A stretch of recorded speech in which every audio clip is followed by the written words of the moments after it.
If you or someone you know is just starting to navigate a diagnosis of major depression, it can feel, well, pretty overwhelming.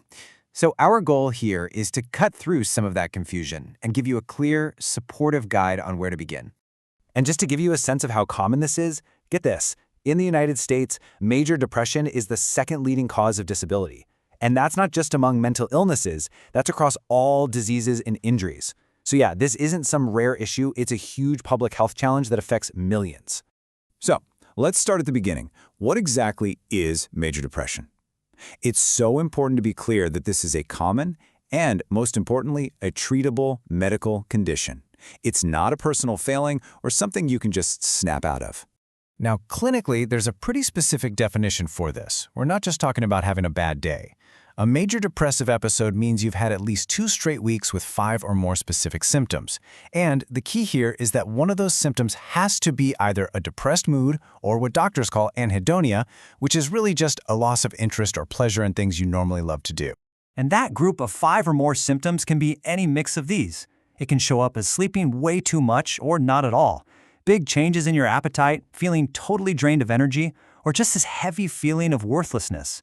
Just being able to recognize these signs is a huge first step.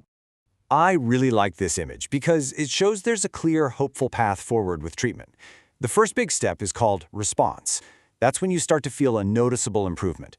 The next major goal is remission, where your symptoms drop so low they don't meet the diagnostic criteria anymore. And the ultimate aim? Recovery, staying well for the long haul. Okay, but before any kind of treatment plan can even be discussed, there is one question that absolutely has to be answered first, and it's the most critical one. Is this an emergency? Because safety always comes first. So, how do you know? How can you tell if a situation needs urgent, immediate help? Let's be crystal clear about the signs to look for. If any of these things are happening, if there are suicidal thoughts with a specific plan, any talk of harming someone else, if someone is so unwell they can't do basic things like eat or drink, or if they're seeing or believing things that aren't real, that is an emergency. The right move, the only move, is to go to the nearest emergency department right away.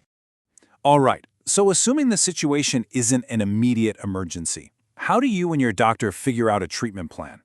Well, it's not guesswork. There's actually a very structured approach, and it all starts with figuring out the severity of the depression. Now, I know this flowchart might look a little intense, but it's basically the roadmap that doctors use. You can see how everything branches out from that initial assessment. And the main thing that decides which path to take is the severity. Is it mild, moderate, or severe? Because each level has a different starting recommendation. So, how do they measure that?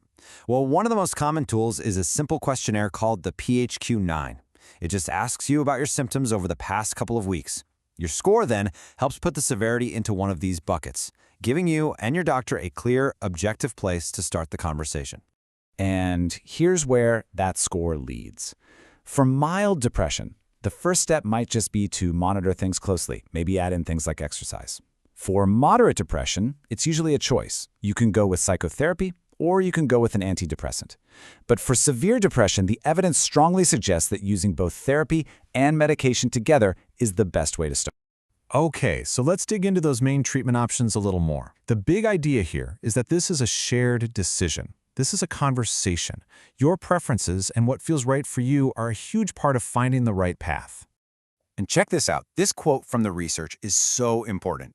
It basically says that for many people, especially with moderate depression, both therapy and medication are equally effective.